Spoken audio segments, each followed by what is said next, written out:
Assalamualaikum warahmatullahi wabarakatuh. Perkenalkan, nama saya Rizky Anissa Januanda Fauzia Rosadi. Saya dari Fakultas Ilmu Pendidikan Program Studi Pendidikan Ekonomi kelas A.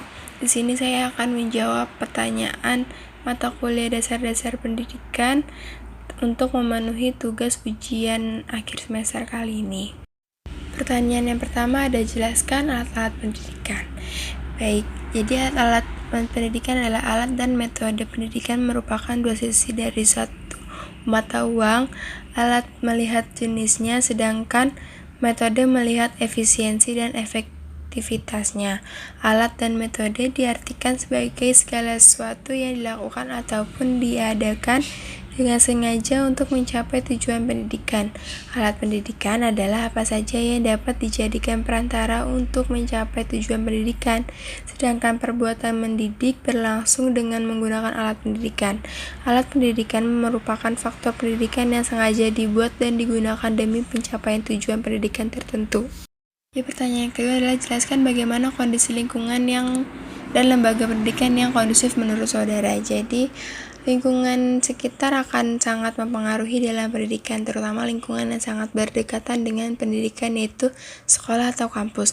Lingkungan sekolah atau kampus harus mempunyai aura yang positif serta membangun siswa atau siswi dan mahasiswa-mahasiswa untuk giat dalam pengemban pendidikan dengan serius dan memberikan pelajaran yang tidak didapat di kelas biasa didapatkan dari lingkungan sekolah ataupun kampus. Selain lingkungan itu, ada pun lingkungan sekitar, yaitu lingkungan masyarakat. Kita juga harus pandai membina lingkungan dalam masyarakat, dan sebagai masyarakat yang baik harus bisa membina lingkungan yang memiliki nilai positif untuk dunia pendidikan dalam ranah yang kecil hingga besar. Lalu lembaga pendidikan. Lembaga pendidikan adalah tempat di mana orang cerdas berkumpul untuk membangun suatu sistem pendidikan yang baik juga bijak. Sekolah, kampus, ataupun lembaga-lembaga pendidikan yang memiliki sistem yang sistematis harus bisa membuat sistem tersebut secara bijak agar generasi yang sedang menyusun masa depan dapat menikmati masa pendidikan dengan menyenangkan, tidak monoton, tetapi tetap serius pada masa depan yang cerah. Pertanyaan yang ketiga, jelaskan peranan keluarga, pemerintah, dan masyarakat dalam pendidikan di Indonesia. Jadi peran keluarga itu yang pertama ada melatih anak menguasai cara-cara mengurus diri seperti makan, berbicara, berjalan, berdoa, dan lainnya. Hal ini berkaitan erat dengan pengembangan diri anak sebagai seorang pribadi. Yang kedua, sikap orang tua kepada anak sangat mempengaruhi perkembangan anak. Sikap menerima atau menolak, sayang atau acuh tak acuh, sabar atau terburu-buru, melindungi atau membiarkan anak secara langsung memberikan pengaruh kepada anak dalam hal reaksi emosional anak. Yang selanjutnya, peran pemerintah. Peran pemerintah itu sebagai fasilitator. Pemerintah seharusnya merupakan fasilitator yang ramah, menyatu dengan masyarakat, bersahabat, menghargai masyarakat, mampu menangkap aspirasi masyarakat, mampu membuka jalan, mampu membantu menemukan peluang, mampu memberikan dukungan, mampu meringankan beban pekerjaan masyarakat, mampu menghidupkan komunikasi dan partisipasi masyarakat tanpa masyarakat merasa terbebani. Yang kedua, sebagai pendamping. Pemerintah harus melepaskan perannya dari penentu segala dalam mengemban program belajar menjadi pendamping masyarakat yang setiap saat harus melayani dan memfasilitasi berbagai kebutuhan dan aktivitas masyarakat. Kemampuan petugas sebagai teman, sahabat, mitra setia dalam membahas, mendiskusikan, membantu merencanakan, dan menyelenggarakan kegiatan yang dibutuhkan masyarakat perlu terus dikembangkan. Yang ketiga, sebagai mitra. Apabila kita berangkat dari konsep pemberdayaan yang menempatkan masyarakat sebagai subjek, maka masyarakat harus dianggap sebagai mitra. Yang keempat, sebagai penyandang dana. Pemerintah harus memahami bahwa masyarakat yang dilayani pada umumnya adalah masyarakat yang kurang mampu, baik dalam ilmu maupun ekonomi. Selanjutnya ada peran masyarakat. Peran serta dengan menggunakan jasa pelayanan yang tersedia. Pada tingkatan ini, masyarakat hanya memanfaatkan jasa sekolah untuk mendidik anak-anak mereka. Peran serta dengan memberikan kontribusi dana, bahan, dan tenaga pada PSM atau peran serta masyarakat.